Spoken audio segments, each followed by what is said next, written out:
His brother is still on his knees praying, and the Vikings are already moving.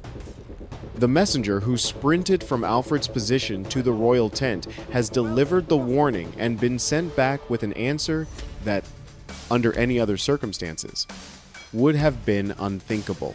The king will not forsake divine service for the service of men, and Alfred will have to manage until the prayers are finished. Alfred looks at the Viking shield wall descending from the high ground toward his position. He looks at his own men holding their shields in formation, waiting for the order that has to come now or not at all. Because a shield wall that stands still while a larger force closes the distance from above is a shield wall that is about to be overrun, and every man in it knows it. Alfred is 21 years old, and he has never commanded an army alone. And what happens in the next 60 seconds will determine whether Wessex survives the winter. He gives the order. With what one chronicler will later describe as the rush of a wild boar, the Prince of Wessex leads his shield wall uphill into the most feared military force in the known world.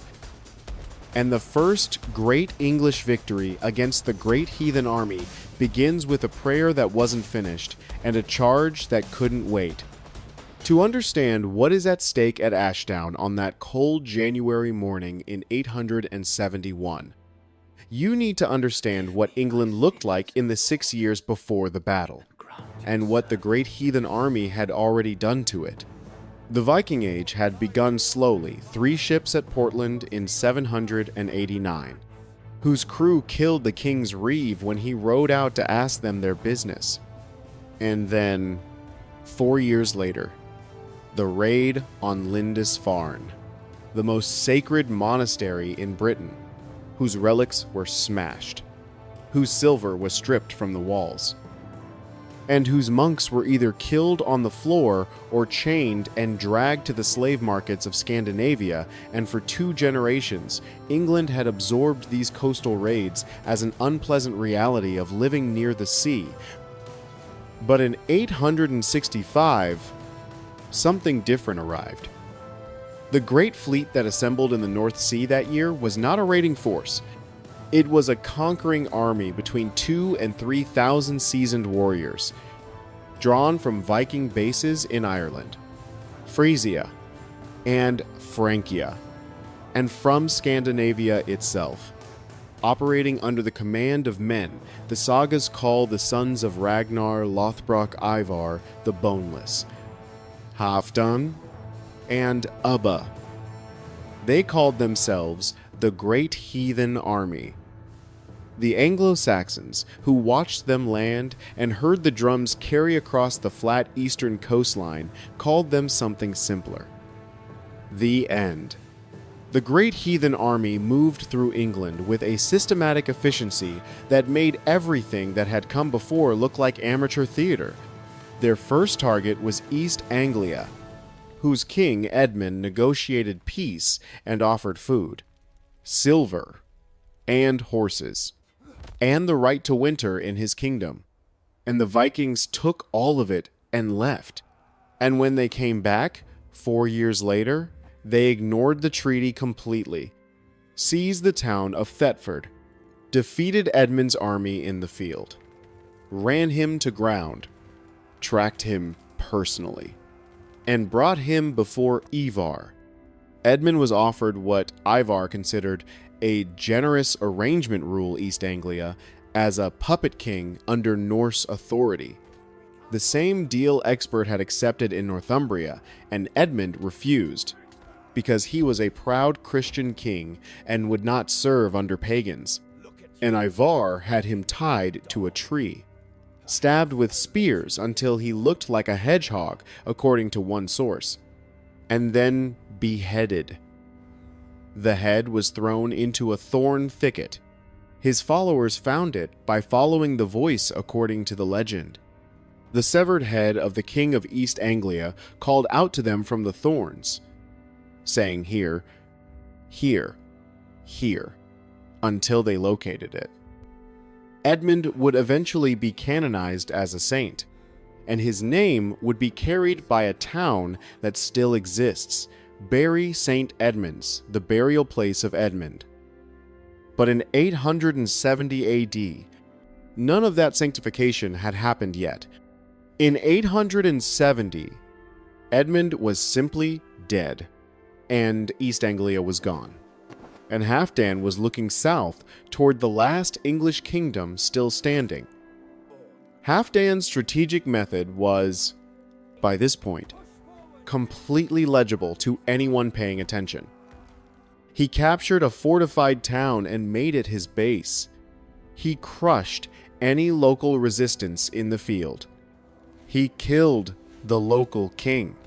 And then he absorbed the kingdom into territory under Norse control. He had done it to Northumbria. He had done it to East Anglia. And in the winter of 870, he marched into Wessex, took the town of Reading on the northern border, and immediately began converting it into a fortress, the rivers Thames and Kennet protecting two sides, while his men dug ramparts and palisades around the rest, turning a market town into a military base that could be resupplied by ship and evacuated by river if the campaign went wrong. He dispatched a raiding party immediately to scout the surrounding countryside for food, slaves, silver, and intelligence. Ealdorman Æthelwulf of Berkshire had been watching for exactly this moment, and he fell on the raiders at Inglefield, cut them down from their horses, killed them in great numbers, executed their commander, and sent the survivors running back behind Reading's walls. It was the first English blood drawn against the Great Heathen Army in Wessex, and it mattered enormously for what came next. It told King Æthelred that his men could fight these people, and it told Halfdan that Wessex was not going to fold the way East Anglia had. 4 days later, Æthelred arrived with his full army, and they hit Reading together. Halfdan came out of every gate simultaneously. The contemporary scholar Bishop Asser described it like wolves. They burst out of all the gates and joined battle with all their might, and the Christians eventually turned their backs. And the Vikings won the victory, and were masters of the battlefield. Ealdorman Æthelwulf died in that fight. Wessex retreated west. Halfdan had done the first 3 steps of his method. Now he needed to break Æthelred in the field and kill him, and Wessex would fall like everything else had fallen. 4 days after the defeat at Reading, on a cold gray winter morning on the 8th of January, 871, the two armies found each other in the Berkshire Hills at a place the Anglo-Saxons called Ashdown. Both forces had been reinforced since reading Æthelred's army bolstered by men from Wiltshire and Hampshire. Halfdan's reduced by the garrison he had to leave behind to hold Reading's walls, and when they finally stood looking at each other across the hill country, they were roughly equal in size. Perhaps 1,000 men on each side, which meant this was not going to be decided by numbers. It was going to be decided by who broke first. Halfdan arrived first and took the high ground, which was the correct tactical decision, and then made the move that defined the entire engagement. He divided his force into 2 divisions, placing himself and his ally, the Viking king Bagsec, in command of one, and his senior earls in command of the other, and ordered both formations into shieldwall. The shieldwall was the defining military technology of this era, a line of warriors who locked their overlapping shields edge to edge, creating a continuous barrier of wood and iron that moved and breathed and flexed like a single organism, and which could only be broken by sustained pressure at weak points or by a catastrophic event that shattered the psychological coherence of the men holding it. Æthelred mirrored the formation, dividing his own army into 2 divisions, placing himself opposite Halfdan and Bagsec, and giving command of the 2nd Division against the Viking earls to his younger brother Alfred. Then, Æthelred retired to his tent to hear Mass and pray. What happened next has been told for 1,200 years because it contains something that no amount of military analysis fully accounts for: the specific texture of a moment when everything depends on a single person's decision. And that person is 21 years old and alone. Halfdan looked at the English formation across the slope and saw that Æthelred's division was stationary while the king prayed, and understood that a stationary force with the low ground, while a larger force holds the high ground and the initiative, is a force in the process of losing.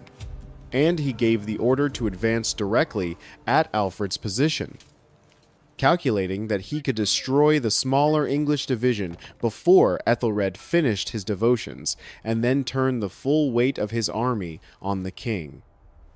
Alfred sent a messenger to his brother's tent. The message came back: the king would not leave his prayers. Alfred looked at his shield wall. He looked at Halfdan's formation coming down the slope.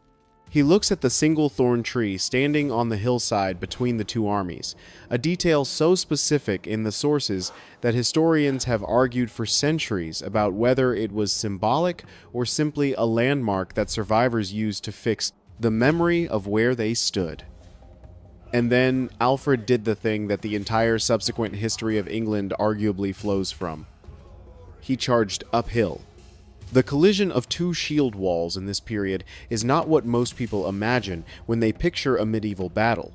It is not individual combat and sweeping cavalry and single combats between champions, though all of those things happen at the edges.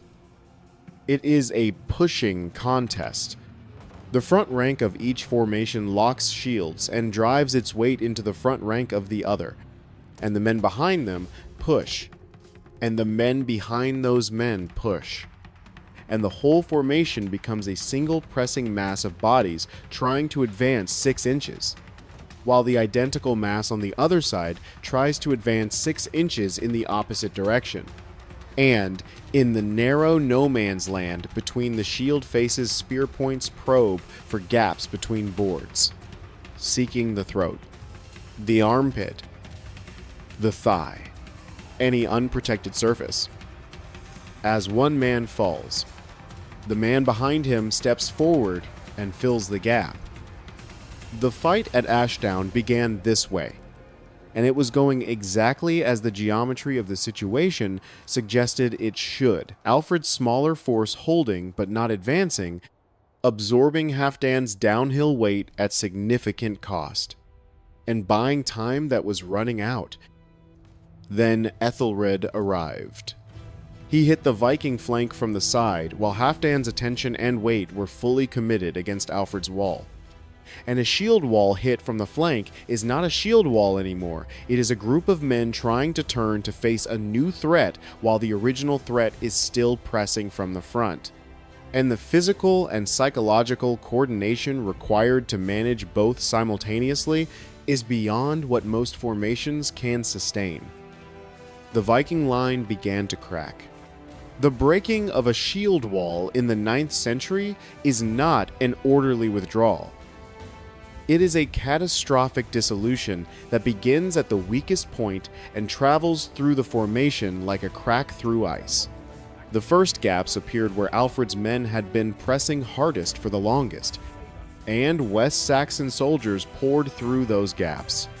And the fight stopped being a pushing contest and became the kind of individual close-quarters killing that heavily armored warriors on horseback and on foot do when the formation that was protecting everyone on both sides no longer exists, and every man is suddenly alone in a crowd of enemies. Sidroc the Elder died first. Then Sidroc the Younger. Then Osbern and Freyna and Harold, 5 of Halfdan's senior earls, killed in the collapse of the formation that was supposed to be delivering a decisive Viking victory. On the other division, Æthelred's men poured through Halfdan's shield wall, and King Bagsec was killed in the fighting. And Halfdan, who had begun the day on the high ground with the initiative and the numbers and every tactical advantage the terrain offered, gave the order that the Great Heathen Army had not yet given in 6 years of campaigning through England. Retreat. The pursuit lasted 15 miles. Halfdan's survivors ran east through the cold Berkshire hills, with Æthelred's cavalry behind them, cutting down anyone whose horse stumbled or whose legs gave out. And the distance between Ashdown and Reading, 15 miles of winter countryside in the dark, was covered by men running for their lives, while behind them the army they had been part of 3 hours ago ceased to exist as a coherent force. 6 Viking commanders were dead. Hundreds of warriors whose names the sagas never recorded were dead in the Berkshire Hills, or dying on the frozen ground between Ashdown and the Reading walls. The survivors made it behind the gates, and the gates closed. What had happened at Ashdown was genuinely unprecedented. The Great Heathen Army, which had destroyed Northumbria and East Anglia, and had seemed to represent something close to an unstoppable historical force, had been beaten in open battle by the English, and beaten decisively, not driven off, not paid to leave, but broken in the field, with its commanders dead and its survivors running.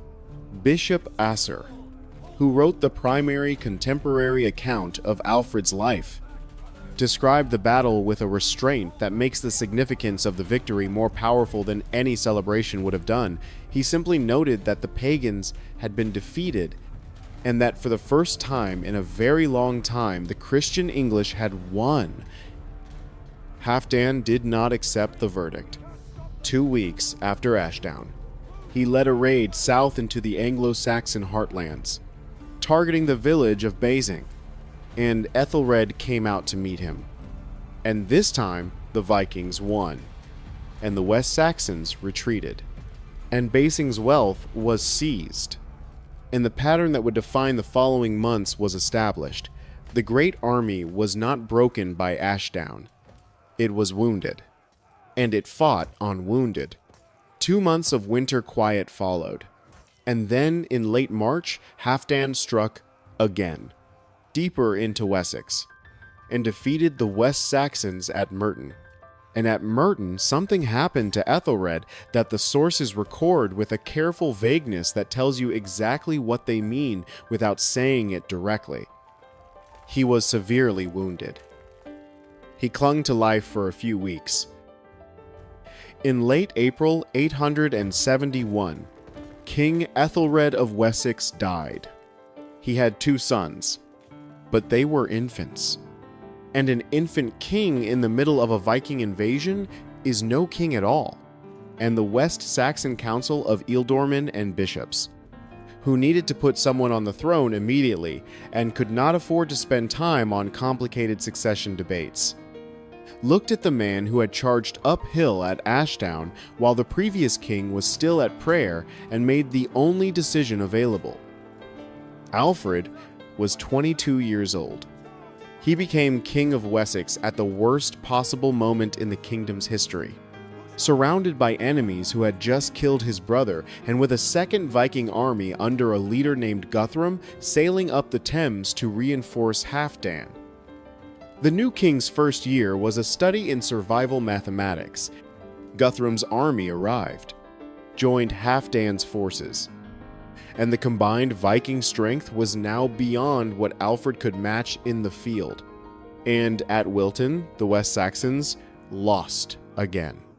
And Alfred, who understood the situation with the clear eyes of a man who has been fighting this enemy long enough to know what is possible and what is not, made the calculation that Edmund of East Anglia had refused to make and Burgred of Mercia had already made before him. He paid.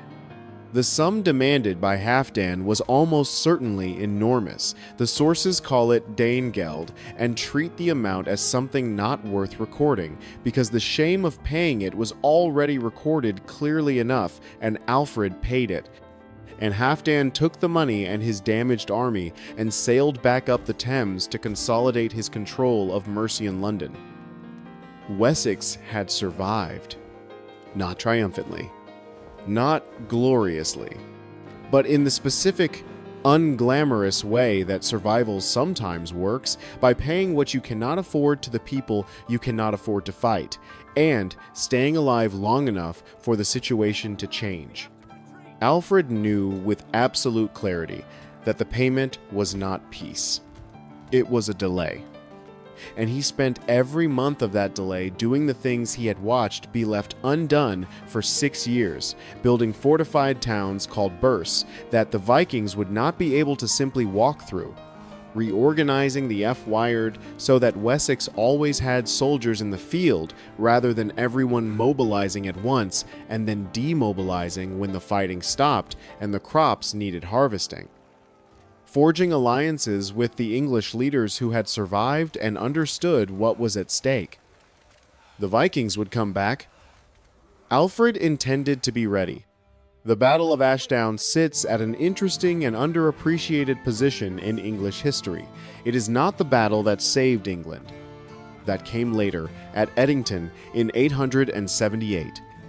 When Alfred destroyed Guthrum's army and forced the Viking leader to convert to Christianity and accept the division of England into Danish-controlled Danelaw in the north and east, and Alfred's kingdom in the south and west. But Ashdown is the battle that made Edington possible. If Halfdan had broken Æthelred's army in the Berkshire Hills in January 871, he would likely have had the momentum to complete the conquest of Wessex in that same campaign season. The pattern had worked perfectly 3 times already. And a second decisive victory over the same king in the same winter would have finished it. And if Wessex had fallen the way Northumbria and East Anglia had fallen, there is no Alfred and no English resistance and no eventual recovery. And the history of the island that becomes England runs through a very different channel than the one it actually ran through. The specific decision that prevented that outcome was Alfred's charge uphill while his brother prayed. Not the strategy, not the numbers, not the fortified camps or the alliance building or the military reforms that came later. Those were all real and all important. But they all require Alfred to be alive to implement them. And Alfred was alive in 878 because he had survived Ashdown in 871. And he had survived Ashdown because at 21 years old, facing a larger force on the high ground, he decided that waiting for permission was not something the moment had time for.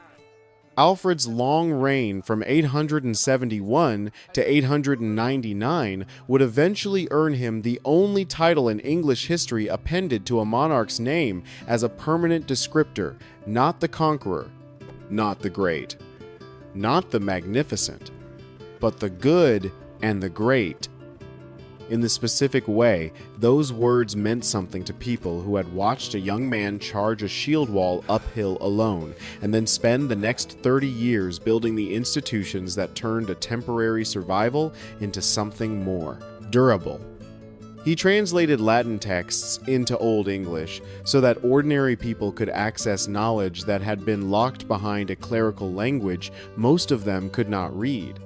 He established a legal code that tried to systematize justice across his kingdom. He built schools and invited scholars from across Europe to teach in them. And he wrote and read and thought about the relationship between a king's obligations and his people's welfare with a seriousness that the political writing of the period almost never demonstrates. He also kept fighting. The Great Heathen Army came back in 878 and nearly succeeded. Alfred spent months as a fugitive, hiding in the Somerset marshes with a handful of followers, reduced to the same kind of desperate survival that the monks of Lindisfarne had experienced when the Viking Age began, and then he gathered his forces, and at Edington, he destroyed Guthrum's army so completely that the Viking leader accepted baptism, with Alfred standing as his godfather. The man who had been Alfred's existential enemy became his godson. That is the kind of ending that history almost never provides, and almost never deserves. The thorn tree at Ashdown, the single tree that the sources mention as standing between the two armies on that January morning, does not exist anymore. The Berkshire Hills where the shield walls clashed have been farmed and built upon and walked over by 12 centuries of people who mostly did not know what happened there. And the specific ground where Alfred made his decision has been absorbed into the ordinary landscape of southern England, without monument or marker significant enough to hold the weight of what occurred. But what happened there is still felt in the fact that English exists as a language and England exists as a concept, and the island that the Great Heathen Army nearly converted entirely into Norse territory retained enough of its own identity to eventually push back and eventually recover and eventually become something that the world would spend the next 1,000 years arguing about. All of that flows through a very narrow channel in January 871, through a prayer that wasn't finished, through a messenger sent back with an answer that should have been impossible, through a 21-year-old prince who looked at the high ground, the shield wall, the descending Vikings, and the empty space where his brother's division should have been, and decided that the rush of a wild boar was the only reasonable response to an unreasonable situation. If this is the kind of history you want, the moments where everything turns on a single decision made by a single person who had every reason to wait and chose not to, then you are exactly where you belong. Subscribe to Battle Archive, hit the bell, and share this with someone who thinks they know Alfred the Great. Because I promise you, they have never heard it start like this. The next battle is already waiting.